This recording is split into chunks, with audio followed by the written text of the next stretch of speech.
সন্ধ্যা ঠিক আছে। হ্যাঁ, প্রথমেই একটা ছবি দিয়ে শুরু করি।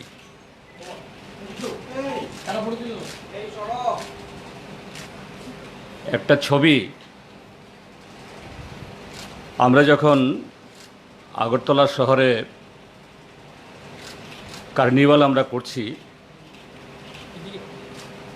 এই সময়তে গতকাল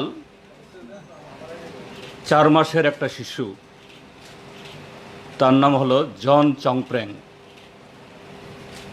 চংপ্রেং শব্দটি ককবরক শব্দ, মানে দুতারা বা 3 তারা। এই চংপ্রেং গতকাল চিরতরে থেমে গেছে। তার মা, কারণ গত 1 মাস ধরে যে কাঞ্চনপুরের যে ব্রু যারা মিজোরাম থেকে চলে আসতে বাধ্য হয়েছিল, সেখানে রেশন সাপ্লাই বন্ধ, খাদ্য নেই, মায়ের বুকের দুধ শুকিয়ে গেছে।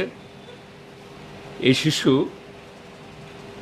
আরও 3 জন সহ এই শিশু গতকাল চিরতরে তার চংপ্রেং এই দুতারা থেমে গেছে।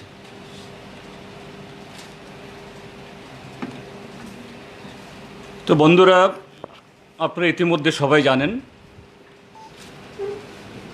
গত 97 ইংরাজিতে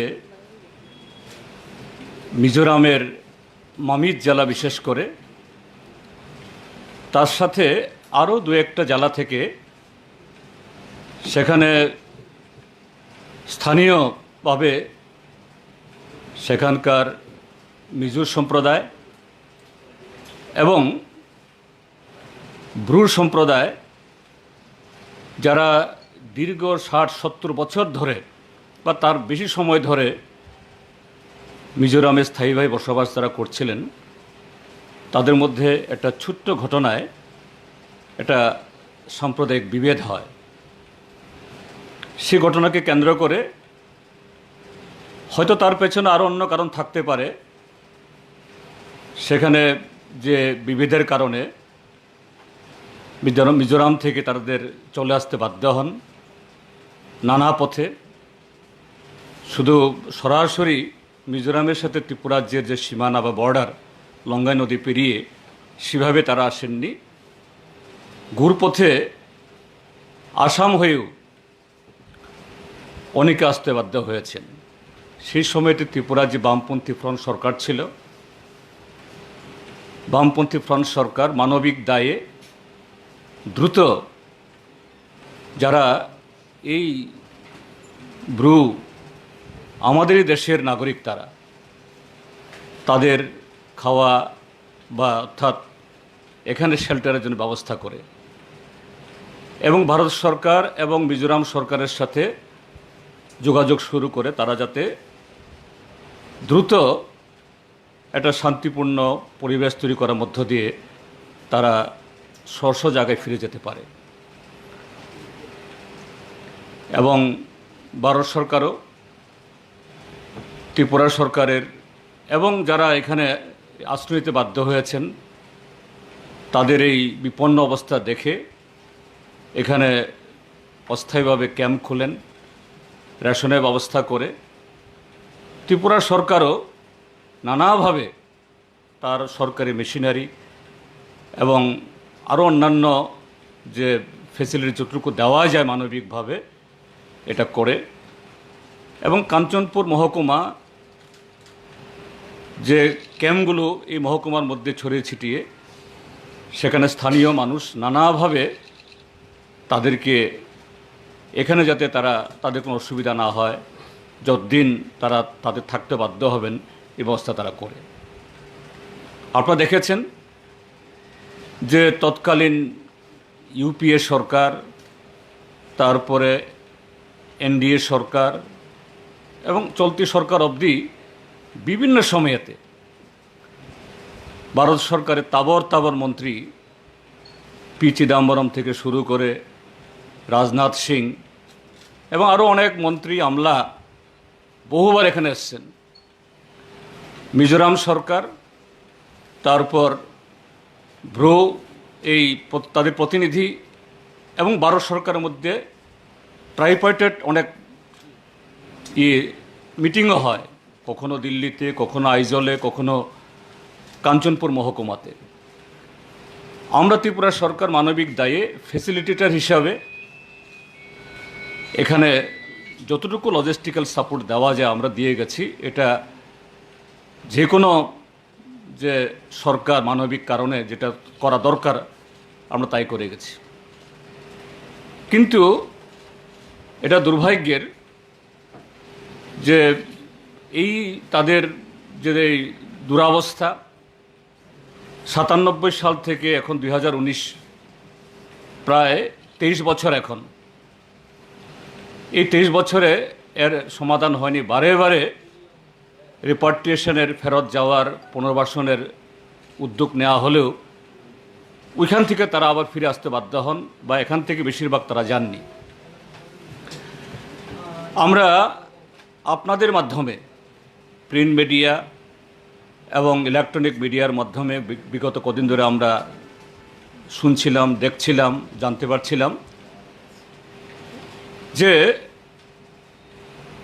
এই রিপাট্রিয়েশনের প্রক্রিয়া আবার শুরু হয়েছে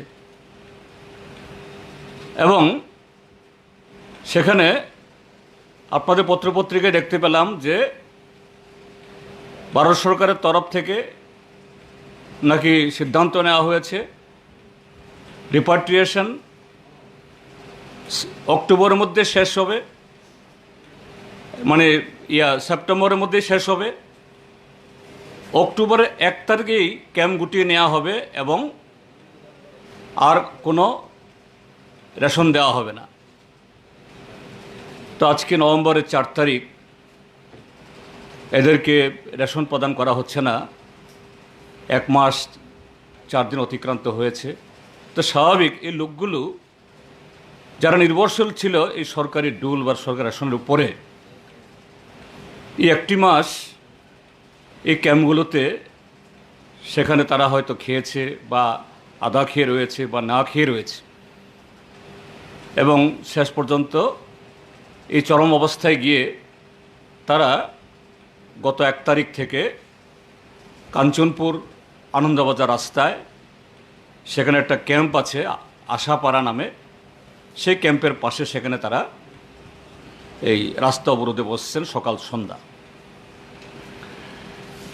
এই যে অমানবিক অবস্থা, মানে তাদের করুণ অবস্থা, তাদের সাথে অমানবিক আচরণ, এগুলি আপনাদের মাধ্যমেই শুনে আমরা গণমুক্তি পরিষদের তরফ থেকে আজকে সকালবেলা সেখানে আমরা যাই।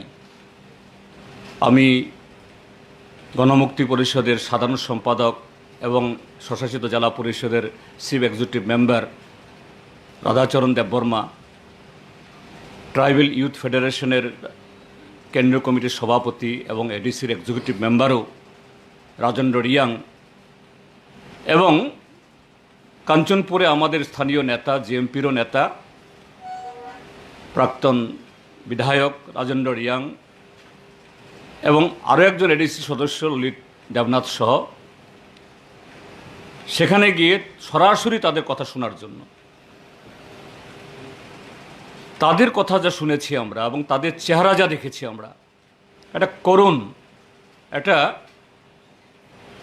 সাংঘাতিক একটা করুণ পরিস্থিতি সেখানে তৈরি হয়েছে। তারা বলছে গত 1 মাস ধরে এদের খাওয়া নেই এবং বিভিন্ন এনজিও, স্থানীয় লোক তারা চাঁদা তুলে কিছু চাউল যোগাচ্ছেন, কিছু তরিতরকারি যোগাচ্ছেন, তা দিয়ে কোনো রকম চলছে।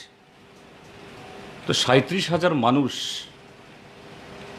ত্রিপুরাজ্যের মধ্যে তো এরকম যে সাউন্ড সেরকম কোনো এনজিও নেই যে তারা এই দিনের পর দিন, মাসের পর মাস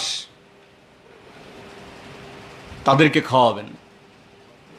যাই হোক, তাদের এই যে বর্তমান খাওয়া পড়া এই ব্যবস্থা কথা শোনার সাথে সাথে কী কারণে তারা এত বছর হয়ে গেল, যারা 97 ইংরাজিতে বা 98 ইংরাজিতে জন্মগ্রহণ করেছেন এই শিবিরে, তাদের বয়স এখন 22 বছর, কেন তারা ফেরত যেতে পারছেন না? কেন আপনারা এত কষ্টের জীবন যাপন করছেন এখানে?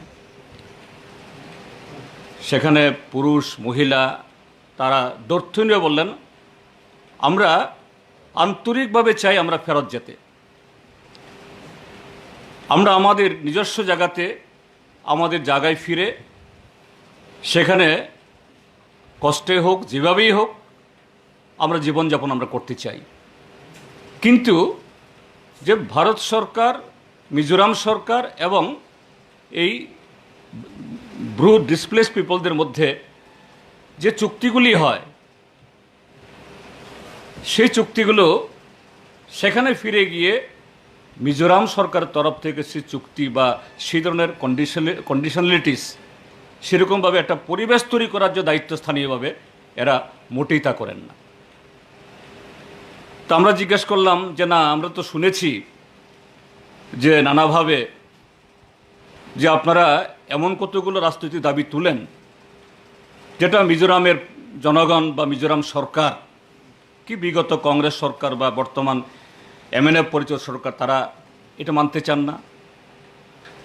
তার উত্তর তারা দেন যে না, আমরা তো সেই দাবি ছিল একটা সময়েতে, এটা স্বাভাবিক, গণতান্ত্রিক দেশে দাবি থাকতেই পারে, কিন্তু আজকে আমাদের স্বভূমে ফিরে যাওয়ার ক্ষেত্রেতে কখনোই আমরা এটাকে প্রেস করিনি আমরা। এবং তারা তাদের যে সর্বশেষ ভারত সরকারের কাছেও যে দাবি পেশ করেছেন লিখিতভাবে, ভারত সরকারের বর্তমান যে স্বরাষ্ট্রমন্ত্রী অমিত শাহ গত 21শে অক্টোবর 2019 বলছেন যে না, আপনারা যদি চান যে আমরা ব্ল্যাক অ্যান্ড হোয়াইট ভারত সরকারের কাছে এবং same copy to the chief minister of Mizoram এদের কাছে দিয়েছি, আপনারা দেখুন আমাদের এখানে এরকম কোনো পলিটিক্যাল ডিমান্ড আছে কি না যা ইলেজিটিমেট, অর্থাৎ আমাদের স্বভূমি ফিরে যাওয়ার ক্ষেত্রেতে কোনো যে এই বাধা হয়ে দাঁড়াতে পারে, কাটা হয়ে দাঁড়াতে পারে। আপনাদেরকেও আমি এই মূল যে ডিমান্ডগুলি তারা করেছে এবং যেগুলো এগুলো অ্যাগ্রিড, তার কপি আমি দিচ্ছি, আপনি নিতে পারেন, যে এখানে সেরকম কোনো ডিমান্ড নেই। আমিও দেখেছি এই ডিমান্ডগুলির মধ্যে সবগুলি হলো যে একটা ডিসপ্লেস পিপল, একটা জায়গা থেকে যারা উচ্ছেদ হন, তারা ফিরে যেতে গেলে পরে মিনিমাম লেজিটিমেট নিরাপত্তার দিক থেকে, জায়গা জমির দিক থেকে যেগুলি পাওয়া দরকার তাই করা হয়েছে, তার বাড়তি কিছু নাই। But very unfortunately due to the reluctancy of the government of India, যে গভর্নমেন্ট অফ ইন্ডিয়ার তাবড় নেতারা রাজনাথ সিং থেকে শুরু করে আরও বহু লোক বিগত লোকসভা নির্বাচনে, ত্রিপুরাজ্যের বিধানসভা নির্বাচনের সময়তে, মিজোরামের বিধানসভা নির্বাচনের সময়তে যারা বারে বারে এখানে এসছেন, এদেরকে নিয়ে গেছেন, আজকে তাদের এই সংকটাপন্ন অবস্থাতে তাদের কোনো দেখা নেই। তো সেই জায়গায় যে আজকে আমরা আপনাদের সামনে আপনারা দেখেছি এই কথা বলার জন্য, এই মুহূর্তে গণমুক্তি পরিষদের তরফ থেকে এবং অবশ্যই গণমুক্তি পরিষদের এই মানবিক দাবি বা আবেদন বা আহ্বান, যে কোনো যারা এই মানবিকতা সম্পন্ন মানুষ এটা সমর্থন করুন। আমরা চাই দ্রুত ভারত সরকার এবং ত্রিপুরাতে তারা আছে, ত্রিপুরা সরকার এবং মিজোরাম সরকার মানবিক হস্তক্ষেপ তারা করুক, দ্রুত কাঞ্চনপুরের বিভিন্ন শিবিরগুলোতে খাদ্য, পানীয় জল এবং ওষুধ পৌঁছানোর ব্যবস্থা করুক, নতুবা একটা মহামারী শুরু হবে। এটা শুধু শিবিরগুলোর মধ্যে সীমাবদ্ধ থাকবে না, এগুলো আরও জনপদ তার কাছাকাছিতে, সেখানে যদি সেই মানে মহামারী শুরু হয়, এটা এফেক্ট করবে স্থানীয় মানুষকে, এটা মোটেই বাঞ্ছনীয় হবে না। দ্রুত খাদ্য, পানীয় জল এবং ঔষধ নিয়ে, মানবিক সমস্ত সাহায্য নিয়ে সেখানে পৌঁছার চেষ্টা করুক। দ্বিতীয় আমরা দাবি জানাচ্ছি, ভারত সরকার ইমিডিয়েটলি আজকের দিল্লির যারা শাসক দল, অতীতেরও যারা শাসক দল, তারা নির্বাচনের সময়তে হেলিকপ্টারে চড়ে একেবারে নাইসিংপাড়াতে নেমে যান, ধান খেতে নেমে যান, ঠিক আছে, নামুন, এটা তাদের ব্যাপার, তার অধিকার আছে। আজকে আসুন এবং practically what is the problem, আমাদেরকে আজকে তারা যা বলেছেন যে আমরা গেছি, তাদের মধ্যে কয়েকজন আমরা গেছি, যে ভারত সরকার যারা ফেরত যাচ্ছেন তাদেরকে 4 লাখ টাকা নগদ দেওয়ার প্রতিশ্রুতি দিয়েছে। হ্যাঁ, যারা গেছেন তারা কেউ কেউ পেয়েছেনও, তারা বলছেন 1.5 লাখ টাকা ঘর তৈরি করার জন্য সাহায্য দিচ্ছেন, আর 2 বছর সেখানে রেশনিং, মাসে 5,000 টাকা করে। কিন্তু ঘটনাটা কি,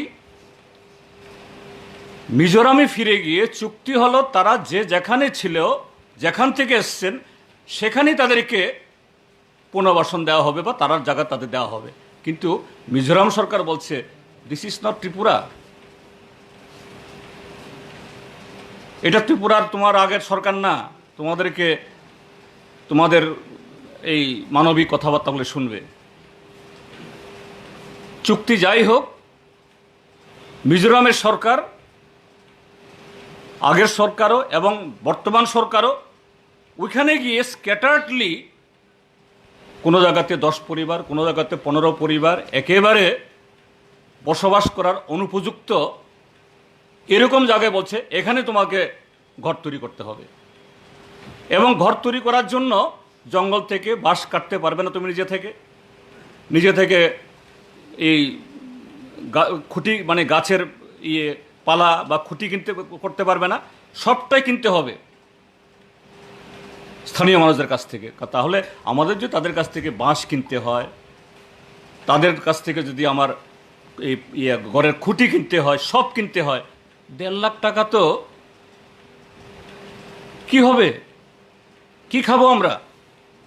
এবং তারপর আমাদের যেখানে জায়গা ছিল, জমি ছিল, এখানে থাকতে দেবে না, বিভিন্ন জায়গায় যেতে হবে। কি অমানবিক আচরণ! তো আমরা সেই জায়গায় বলছি, ভারত সরকার immediately depute a high level team, sit together with the leaders of the displaced person, representative of the Mizoram government, এবং in presence of the central government's representative, they should together visit the site and ensure that their land which they have occupied for years, there should be restored, এবং সেই জায়গাতে সমস্ত রকম নিরাপত্তার ব্যবস্থা করুক। এটা না হলে কি করে তারা সেখানে যাবে? কাজেই এই যে পরিস্থিতি আজকে তৈরি হচ্ছে, এটা অচিরেই নিরসন হওয়া দরকার। আমরা শুধু আমরা নই, গণমুক্তি পরিষদ নই, যে কোনো যাদের ভেতরে একটু হৃদয় আছে, মানুষ অবাক হবেন। আরে ত্রিপুরাজ্যের মধ্যে আছে, ত্রিপুরাজ্যের মধ্যে আজকে 37,000 লোক রাস্তায় বসে আছে, বুভুক্ষ, প্রতিদিন শিশু মারা যাচ্ছে, বৃদ্ধা মারা যাচ্ছে। আমার ত্রিপুরা সরকার একজন মন্ত্রীও গেলেন না, একটা অফিসার পাঠালেন না। আমাদের মুখ্যমন্ত্রী হেলিকপ্টারে চড়ে ওই ধর্মনগর, সাবরুম বিভিন্ন জায়গাতে গিয়ে কালী পুজো, শনি পুজো উদ্বোধন করার সময় পান, গরুকে ঘাস খাওয়ানোর সময় পান। আর এখানে 37,000 মানুষ বুভুক্ষ হয়ে আজকে মারা যাচ্ছে, তাদের কথা শোনার সময় নেই। এটা তো ত্রিপুরাজ্যের ঐতিহ্য না, ত্রিপুরাজ্যের সংস্কৃতি না।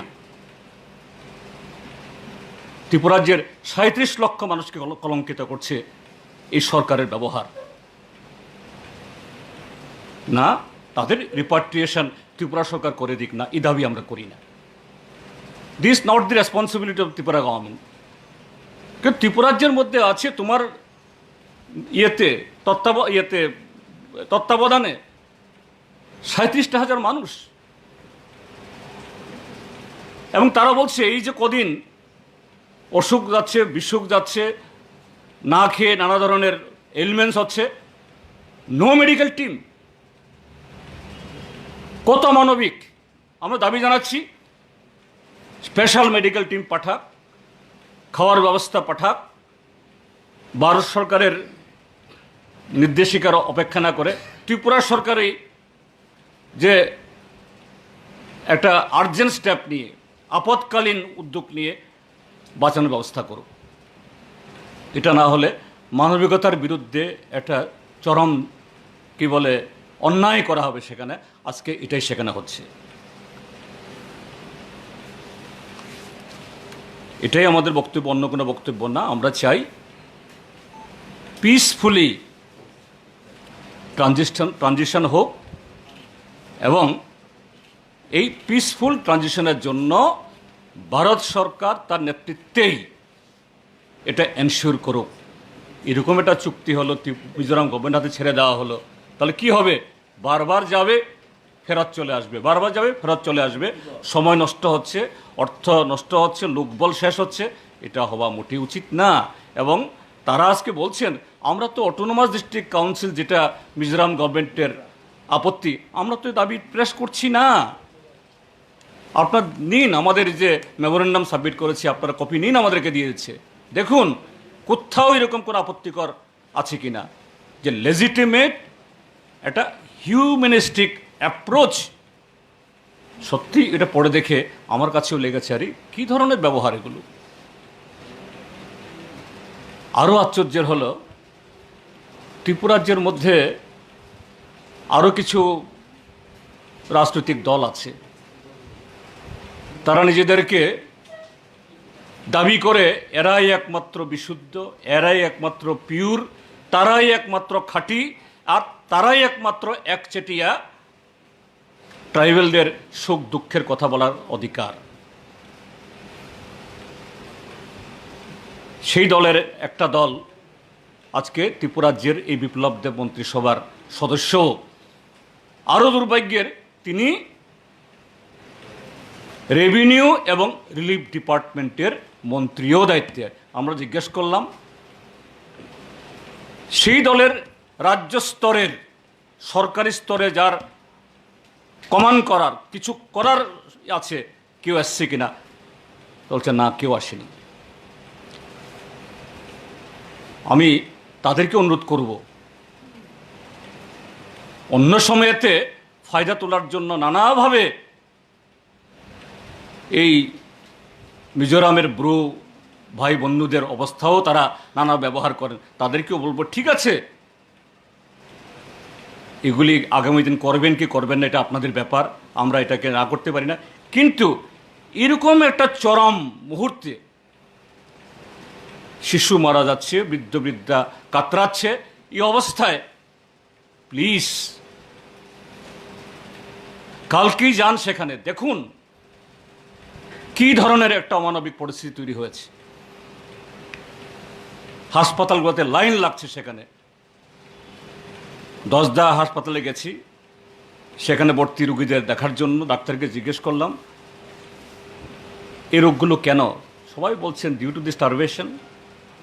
পেটে ভাত না থাকলে, খাদ্য না থাকলে, শক্তি যোগান না থাকলে সব কিছু হতে পারে, এবং source of all this disease is the appetite, অর্থাৎ তাদের যে নেই, নিউট্রিশন নেই, খাদ্য নেই, কাজে এর থেকে নানা ধরনের হচ্ছে। আমি সেই জন্য বলছি মাননীয় মুখ্যমন্ত্রী, আপনি পুজো উদ্বোধন করার জন্য যান এখানে সেখানে, আরও 10টি জায়গায় যান প্লিজ। ত্রিপুরাজ্যের ৩৫ লক্ষ মানুষের মুখ আর পোড়াবেন না। ত্রিপুরাজ্যের চেহারা এই অমানবিক চিহ্ন দেবেন না। সেখানে যান, দেখুন। এবং মিজোরামে যে আজকে এমএনএফের সরকার আপনাদের NADA, north east development agency না কি জানি একটা করেছে, তারা এই নেডারই তার মানে বকলমে আপনাদের এই বিজেপির সহযোগী সেই জোরামথাঙ্গাকে ডাকুন এবং ব্যবস্থা করুন, এবং কেন্দ্রীয় সরকারের তত্ত্বাবধানে তারা যাতে সুন্দরভাবে রিপাট্রিয়েট করতে পারে তারা চায়। একটা মহিলা কেঁদে কেঁদে বলেছে, আমরা চাই আমাদের জায়গায় ফিরে যেতে, আমরা চাই সে আগের মতো আমাদের চাষাবাস করে খেতে, কিন্তু সেই সুযোগ তো পাচ্ছে না। আমাদেরকে দেখানো হচ্ছে ওই কোথায় বার্মা বর্ডারে গিয়ে বলছে আমরা থাকতে হবে, আমাদেরকে কর্ণফুলী নদীর পারে। কি করে আমরা থাকবো সেখানে? কাজেই এই কথাগুলো আপনাদের কাছে বলছি, আপনাদের মাধ্যমে যাতে আমাদের দেশের কেন্দ্রীয় সরকার, আমাদের রাজ্য সরকার এবং মিজোরাম সরকার তার কর্ণ গহ্বরে যাতে এই কথাগুলি পৌঁছে 37,000 মানুষের কান্না, এদের চোখের জল, এই শিশু যে চেহারা দেখালাম, এরকম নিষ্পাপ শিশু চংপ্রেংদের তার যাতে থেমে না যায়, ছিঁড়ে না যায়, প্লিজ আপনারাও সেভাবে এই প্রতিবেদন তুলে ধরুন।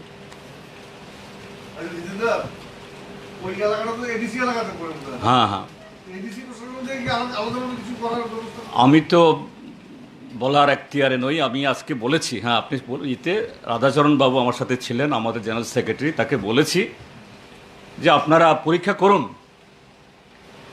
যে মানবিক খাতে নিশ্চয়ই এডিসি তার হাতেই টাকা নেই, কী করবে, কিন্তু কিছু হলে ওই সময়েতে যত সামান্য, এটাই হবে বিরাট ব্যাপার। ত্রিপুরাজ্যের মুখ্যমন্ত্রী যদি ত্রিপুরাজ্যের ত্রাণ তহবিলের টাকা ওই কেরালার আরএসএসের খুনিকে যদি দিতে পারে, তাহলে এখানে একটা বিপন্ন মানুষকে নিচে দেওয়া যাবে না। আমি তাকে এইভাবেই বলেছি, কাজে করুন।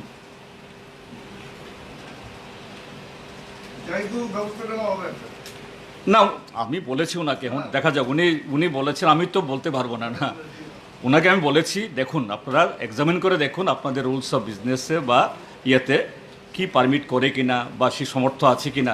তিনি বলেছেন হ্যাঁ আমরা দেখব।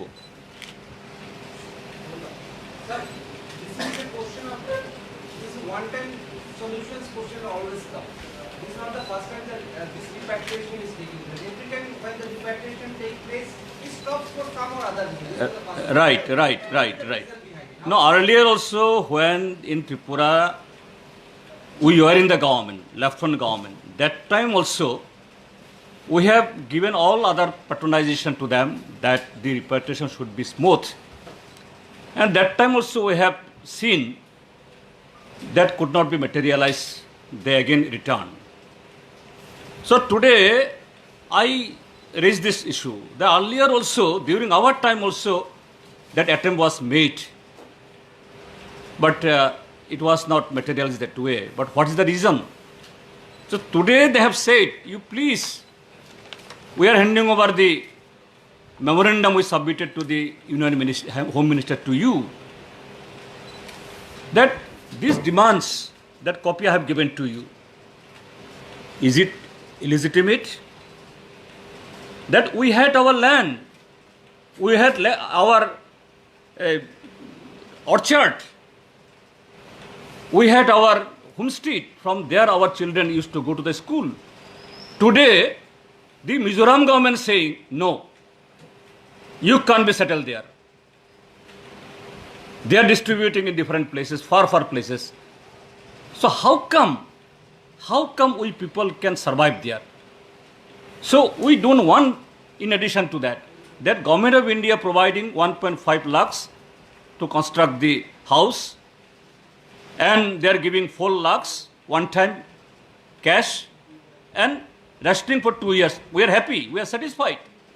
But only by money we can survive. We need that environment. So we must believe it. So that's why I am saying that Government of India, under their supervision, they should ensure that guarantee, that environment, conducive environment is created. At least today I am convinced how the women, they said, want to go back to our own place. Please, you also help us to create the conducive environment. Do you believe that a section of the leaders are corrupt over there? May- They go to Delhi, they sign a tripartite, they come back, they say something. And if it is there, it is the duty or responsibility of the government of India to weed out that people and identify the willing people. And I believe that majority of the people are willing to go back. And they are satisfied. They don't have an objection on the package, except the environment there. Package is good, they are saying. What do you mean by environment? Security? Yes, because they are dispersing them to the different places, scatteredly. It's true. How come these people will be in a position to lead their life there that way? How many deaths have been recorded till now officially? Only they said that after this ration was stopped, 4 people died. And this name also given to me. They are Maloti Riyang. It is only from the Naisingpara. Maloti Riyang, 65 years. And John Chongpreng, whose portrait I have shown to you, only 4 months. John Chongpreng, John. Then Bistirong Riyang, 60 years old. Then another Akusa Riyang, 1 year child. These 4 people already died. And there are many fallen sick. There are many in the hospital also. So that's why I'm saying the situation is very, very, what I'll say, very not conducive there. Government of India should, with Tripura also, should intervene into the aspect immediately without wasting a single moment of time.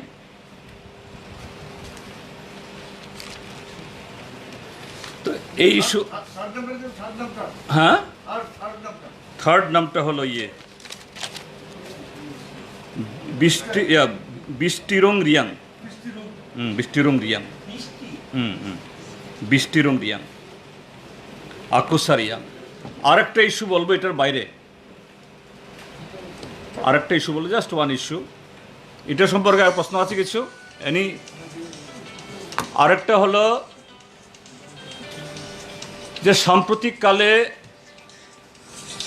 রাজ্য সরকার 961টা school বন্ধ করে দেওয়ার জন্য সিদ্ধান্ত গ্রহণ করেছে, যা মানব সভ্যতার বা এটা প্রগতিশীল সরকার যা করতে পারে যে দলেরই হোক, এই উদ্যোগ সম্পূর্ণভাবে তার বিপরীত। যেখানে জনসংখ্যা বাড়ছে, নতুন শিশু প্রতিদিন জন্মগ্রহণ করছে, আরও স্কুল দরকার। হ্যাঁ, সেই জায়গাতে সবটাই সংখ্যা মেনে তো আর বসতি তৈরি হয় না,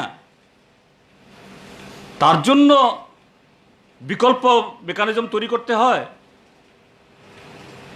961টা স্কুল বন্ধ করে দিল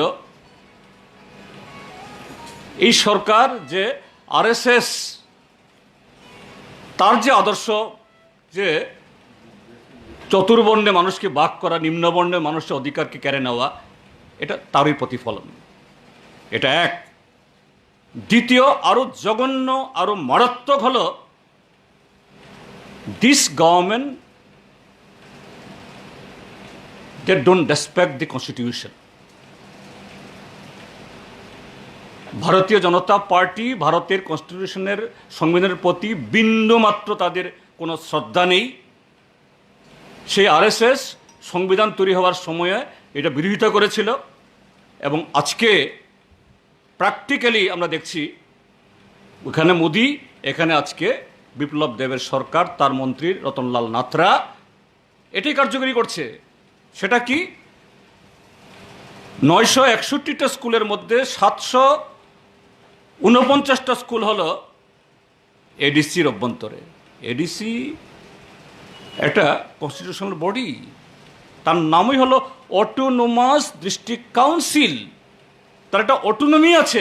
how come Ratanlal Nath, being a state minister, he can take the decision, he can announce the state government's decision। 961টা স্কুল, তার মধ্যে 700, তুমি ঠিক আছে নন এডিসি এলাকার স্কুল বন্ধ করা, এটাকেও আমরা প্রতিবাদ করতাম, প্রতিবাদ করি। এটা একদিক। আর একটা দিক হলো এডিসির অটোনমির উপরে তোমার হস্তক্ষেপ। কাজেই এই ভারতীয় জনতা পার্টি সে কাশ্মীরের লোককে যেমন জেলবন্দি করে আজকে তাদের উপরে চাপিয়ে দিচ্ছে, যেখানে এই কি বলে কেন্দ্রশাসিত রাজ্য উন্নীত হয় আর রাজ্যকে ভেঙে ডাউনগ্রেড করছে।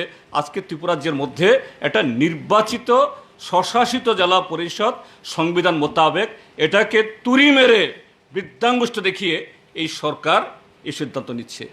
এটা গণতন্ত্রের পক্ষে বিপজ্জনক, এটা হিটলারিজম, ভারতীয় সংবিধানকে অবমাননা। এটা করতে পারে না। আজকে প্রতি ক্ষেত্রে, ভিলেজ কমিটির ক্ষেত্রে, গ্রাম পঞ্চায়েতের ক্ষেত্রে, মিউনিসিপ্যাল কাউন্সিলের ক্ষেত্রে, সর্বক্ষেত্রে আজকে এই বিপ্লব দেবের সরকার এইভাবে গণতন্ত্রের টুপি চেনে মারছে। আমরা তীব্র প্রতিবাদ জানাচ্ছি এটা।